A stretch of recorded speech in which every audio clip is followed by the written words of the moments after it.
Welcome to the Seeds of Success podcast, hosted by Dottie San Martin and myself, Orla Rivera. This show is your weekly dose of knowledge, insights, and actionable tips to transform centers into striking successes. Whether you are a seasoned industry professional or just stepping onto the lanes, we've got you covered. All right, Dottie, I see zebra striping as our topic for today. I'm thinking zebras. I'm thinking the zoo. I've always been a big fan of the zoo. I was going to say, are we going on a field trip? No. I recently read an article that it struck me that it's something that we needed to talk about on Seeds of Success. So no, we aren't going to the zoo, but zebra striping is a real thing. So think about this. With Gen Zers specifically, and also with other age groups, millennials also, but Gen Z, it's a really big thing, and it's called zebra striping, but it has nothing to do with those black and white animals that you're thinking about that you see at the zoo, but rather it's really changing the bar business, because what it is Gen Zers are alternating alcoholic beverages with non-alcoholic beverages. It's called zebra striping, and it's their way of kind of regulating how much they drink. They're not a group that typically are big drinkers. They are very mindful of their intake. And so this zebra striping is a real thing. So yes, so that's what it's all about. And I wanted to talk to you about it and our listeners about it today, because that brings up a good point. You know, a lot of times when you think of someone that is not wanting to drink an alcoholic beverage, you immediately think, oh, they're going to have a soda or water or whatever. And that's okay to have those as alternatives. But rather, this really takes it a step further than that. This, you know, Gen Zers are looking to continue socializing, continue staying at this facility, and continuing having fun, but just moderating the amount of alcohol. So they still want to appear to be, you know, doing the socialization and having alcohol and stuff like that. So you want to have alternatives for them. You don't want to be reactive. And, you know, if they say, you know, what do you have that's non-alcoholic? And you go, oh, well, I have sodas, or I have juice, or I have water. You don't want to be reactive. You want to be proactive and have a menu planned out for these people, a mocktail menu, right? Yeah, no, I think it's a great idea. Just on the choices alone, I think back to at one time I wasn't eating meat, right? And I would go into a restaurant and I say, what do you have? You know, here's a menu with 3 or 4 pages of food. And when I would say, do you have anything without meat?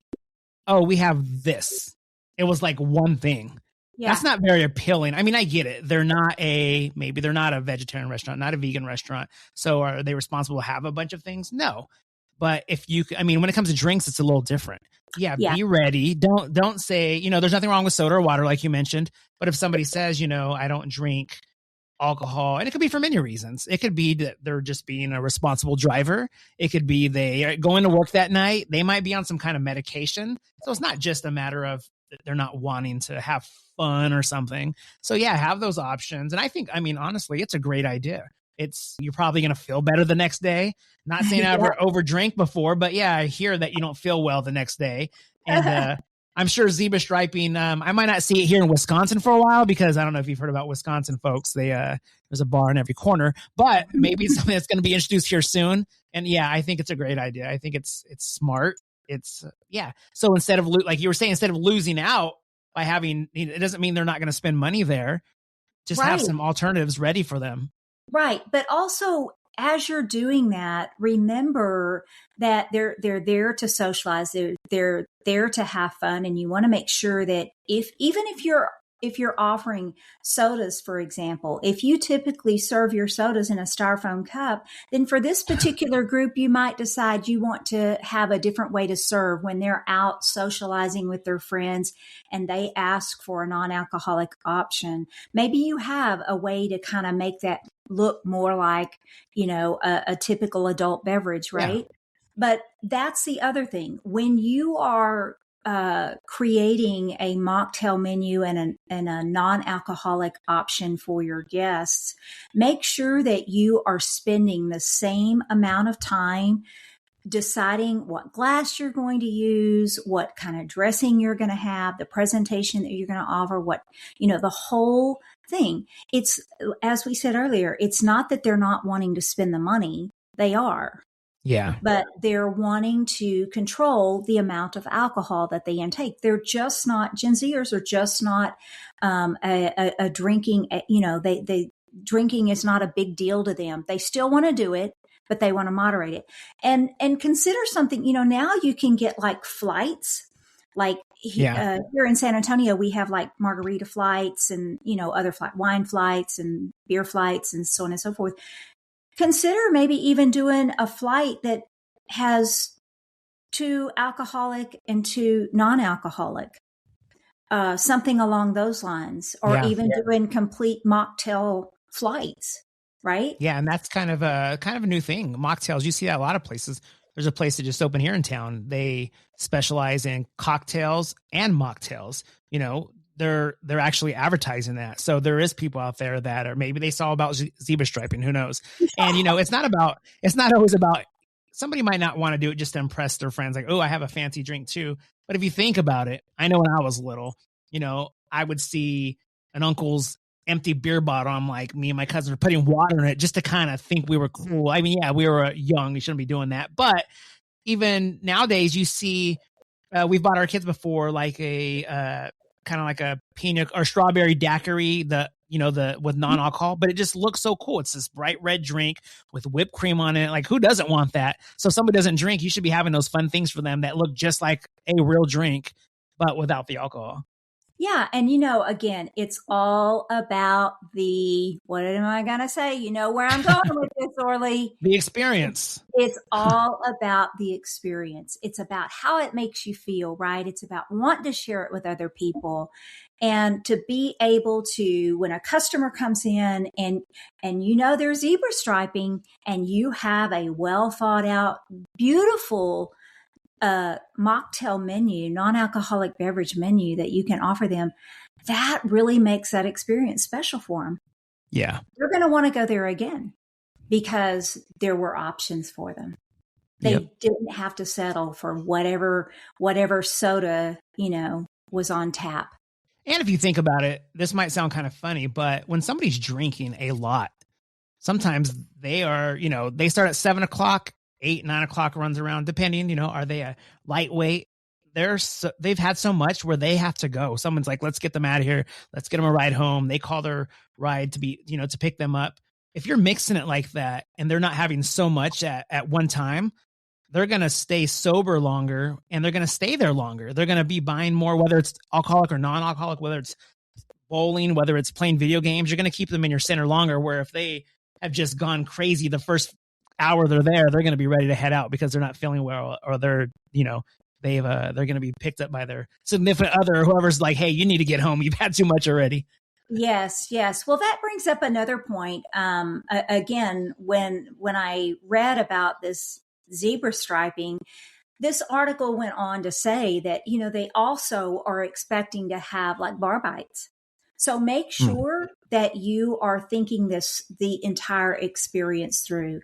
If you've got your younger crowd in, or even there are some older ones now that are, moderating their alcoholic intake, make sure that you are also offering like bar bites. Just because somebody comes in and they maybe just want the mocktail menu, that doesn't mean that they don't want some sort of food, some sort of happy hour food or bar bites to go with it. So, there's opportunities out there.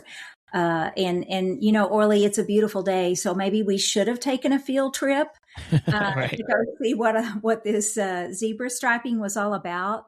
But I hope that our listeners, for me, this was really interesting. There are opportunities all around us. There are trends all around us. We have different age customers, especially in the bowling industry. We are able to tap into so many different age groups, and each of these different age groups have certain things that are important to them. And we have to know what those things are, and we have to have a solution to be able to satisfy those needs or exceed them. Yeah. For me, I like to say we can exceed them. When you exceed those needs, that's when they go out, they tell their friends, and they want to come back again and again, with their different friends. So that's why I thought this was a really great topic to share with our listeners today. And, maybe we'll take a rain check on that field trip. I'm Still ready for some mocktails anytime. So we can. Absolutely. Absolutely. Well, I agree with that. I think that it's something that we all need to be mindful of. And just because they're not drinking as much alcohol doesn't mean that you're not still able to get the revenue from them. Yeah. So, well, listeners, thank you so much for being a part of this episode of Seeds of Success. With decades of industry experience, we are honored to share ideas, strategies, and trends just like today, designed to help entertainment centers like yours thrive and grow. Together, we're planting seeds for a stronger, more successful future. Share this podcast with your team and industry friends, because the more seeds we sow, the greater the harvest. Until next time, let's continue to build success, one happy guest and one incredible experience at a time.